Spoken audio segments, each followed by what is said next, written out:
নমস্কার বন্ধুরা। বন্ধুরা, আপনারা অনেক সময় দেখেছেন যে আপনারা আপনাদের বন্ধুদের কোনো কিছু দরকারে বা কোনো কিছু গুগলে সার্চ করার জন্য বা কোনো কিছু ভিডিও দেখার জন্য আপনার বন্ধুকে ফোনটা দিয়েছেন। সে সেই ফোনটায় সেই কাজটাই করছে, কিন্তু আপনি যখন তার কাছ থেকে আড়াল হয়ে যাচ্ছেন তখন সে সেই সমস্ত কাজ বাদ দিয়ে আপনার ফোনের পার্সোনাল চ্যাট দেখতে শুরু করে বা কখনো গ্যালারিতে গিয়ে আপনার পার্সোনাল ছবিও দেখতে শুরু করে। তো বন্ধুরা, সেই ভয়ে আপনাদের সবসময় সেই বন্ধুটার ওপর নজর রাখতে হয়। তো বন্ধুরা, এই সমস্যা থেকে বাঁচার জন্য আমি এমন একটি সেটিং সম্বন্ধে বলবো, যেই সেটিংটি অন করলে আপনাদের আর তার উপর কোনো নজর দিতে প্রয়োজন পড়বে না। তো বন্ধুরা, ভিডিওটি শেষ পর্যন্ত দেখতে থাকুন। তো বন্ধুরা, এই সেটিংটির নাম হলো স্ক্রিন পিনিং। তো এই সেটিংটি আপনারা কিভাবে অন করতে পারবেন? এর জন্য বন্ধুরা আপনাদের প্রথমে সেটিংসে চলে যেতে হবে। সেটিংসে গিয়ে এখানে সিকিউরিটিতে চলে যাবেন। সিকিউরিটি যাওয়ার পর আপনারা একটু স্ক্রল করবেন। তো বন্ধুরা, এখানে দেখতে পাচ্ছেন যে স্ক্রিন পিনিং বলে একটি অপশন দেওয়া আছে। তো বন্ধুরা, আপনারা যদি এখানে স্ক্রিন পিনিং না পান তাহলে আপনারা সেটিংয়ে সার্চে চলে আসবেন, এখানে লিখবেন স্ক্রিন পিনিং। তো বন্ধুরা, আমি এখানে স্ক্রিন পিনিং টাইপ করে নিচ্ছি। তো বন্ধুরা, স্ক্রিন পিনিং টাইপ করার পরই এখানে আমার স্ক্রিন পিনিং এর ফার্স্ট অপশনই দিয়ে দিয়েছে। তো আপনারা এই অপশনটায় ক্লিক করবেন। ক্লিক করার পর বন্ধুরা আপনারা স্ক্রিন পিনিং এ চলে আসবেন। তো বন্ধুরা, এখানে দেখতে পাচ্ছেন যে স্ক্রিন পিনিং অন করার পর আপনারা কিভাবে একটি অ্যাপকে পিন করতে পারেন। তো বন্ধুরা, এখানে দেখতে পাচ্ছেন যে makes your screen pinning is turn on, অর্থাৎ এটিকে অন করে নেবেন। অন করার পর অ্যাপ ওভারভিউয়ে যাবেন। আমি আপনাদের দেখাবো যে কিভাবে আপনারা ওভারভিউয়ে যাবেন। তারপর tap the app icon at the top of screen, then tap pin. এটাও আমি আপনাদের দেখাবো যে কিভাবে এটা করতে হচ্ছে। এর জন্য আমাদের প্রথমে স্ক্রিন পিনিংটিকে অন করে নিতে হবে। তো বন্ধুরা, আমরা এটিকে অন করে নিচ্ছি। অন করার পর বন্ধুরা আপনারা ask for pin before unpinning এটাকে এনেবল করে রাখবেন।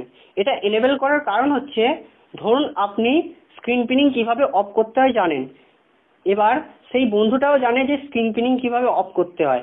সে যদি অফ করে ফেলে তাহলে আপনাদের ফোনের পার্সোনাল চ্যাট বা গ্যালারি দেখতে পারে, কিন্তু আপনারা যদি এটাকে অন করে রাখেন তাহলে কি হবে, সে যদি আনপিন করতে যায় তাহলে আপনার ফোন লক হয়ে যাবে। তাহলে আপনাকে এসে আপনার ফোনটিকে সেই আনলক করে ফের তাকে পিন করে দিতে হবে। তো এই জন্য আপনারা আস্ক ফর পিন বিফোর আনপিনিংকে সবসময় অন রাখবেন। এবার বন্ধুরা আপনারা ব্যাকে চলে আসবেন। ব্যাকে আসার পর আপনারা কোন একটি অ্যাপ ওপেন করে নেবেন। যেমন আমি এখানে ইউটিউবকে অন করে রাখছি।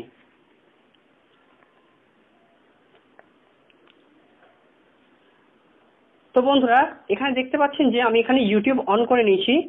তো বন্ধুরা, নর্মালি কি হয়, বন্ধুরা যখন ইউটিউব অফ করে অন্য অ্যাপে যায় তখন কি করে, সরাসরি হোম বাটনে ক্লিক করে অন্য কোনো অ্যাপ ওপেন করে নেয়। যেমন আমি এখানে সেটিং অন করছি। তো বন্ধুরা এইভাবে অন করে নেয়। তো আমি এবার কিভাবে পিন করতে হয় আপনাদের দেখাচ্ছি। তো এর জন্য আমি এখানে ফের অ্যাপে চলে আসছি। অ্যাপে আসার পর আপনারা এই ওভারভিউ বাটনে ক্লিক করবেন। ক্লিক করার পর এই অ্যাপের আইকনে ক্লিক করবেন। অ্যাপের আইকনে ক্লিক করার পরই এখানে দেখবেন পিন বলে একটি অপশন দিয়েছে। তো আপনারা এই পিন অপশনে ক্লিক করবেন। পিন অপশনে ক্লিক করার পর এখানে গট ইট করে দেবেন। তো বন্ধুরা, আপনার অ্যাপটি পুরোপুরি পিন হয়ে গেছে। এবার সে যদি হোম বাটনেও ক্লিক করে বা যে কোনো বাটনে ক্লিক করে আপনার ফোনে ওই অ্যাপ থেকে সে আর বেরোতে পারবে না, সে যত চেষ্টাই করুক। সে শুধুমাত্র এই অ্যাপের মধ্যে যা কিছু করার করতে পারবে, কিন্তু এই অ্যাপের বাইরে বেরোতে পারবে না। তো বন্ধুরা, আমি আপনাদের দেখালাম যে কিভাবে আপনারা পিন করবেন। এবার আনপিন কিভাবে করবেন, খুবই সহজ বন্ধুরা। আপনারা এই ব্যাকের বাটন আর ওভারভিউ বাটন দুটোকে একসাথে প্রেস করে হোল্ড করবেন, যেমন আমি এখানে করছি। তো বন্ধুরা দেখতে পাচ্ছেন যে ওই দুটো বাটনকে প্রেস করে হোল্ড করতেই আমার ফোনে লক পড়ে গেছে। তো এবার সিম্পল আমি এই ফোনের লকটিকে ওপেন করে নিচ্ছি। তো আমি এখানে আমার পাসওয়ার্ড দিয়ে লকটিকে ওপেন করে দিচ্ছি। এবার বন্ধুরা আমি হোম বাটনে ক্লিক করছি। তো বন্ধুরা দেখতে পাচ্ছেন যে এবার আমি খুব সহজেই ওই অ্যাপ থেকে বেরিয়ে আসতে পারলাম। তো তো এইভাবে স্ক্রিন পিনিং কাজ করে। তো বন্ধুরা, এইভাবে আপনারা আপনাদের ফোনে স্ক্রিন পিনিং অন করে আপনার বন্ধুদের ফোন ইউজ করতে দিতে পারেন। আপনাদের আর তার উপর নজর রাখার কোনো প্রয়োজন নেই। তো আশা করি বন্ধুরা ভিডিওটি আপনাদের খুব ভালো লেগেছে। ভিডিওটি ভালো লাগলে অবশ্যই লাইক এবং সাবস্ক্রাইব করে আমাদের পাশে থাকবেন। ধন্যবাদ।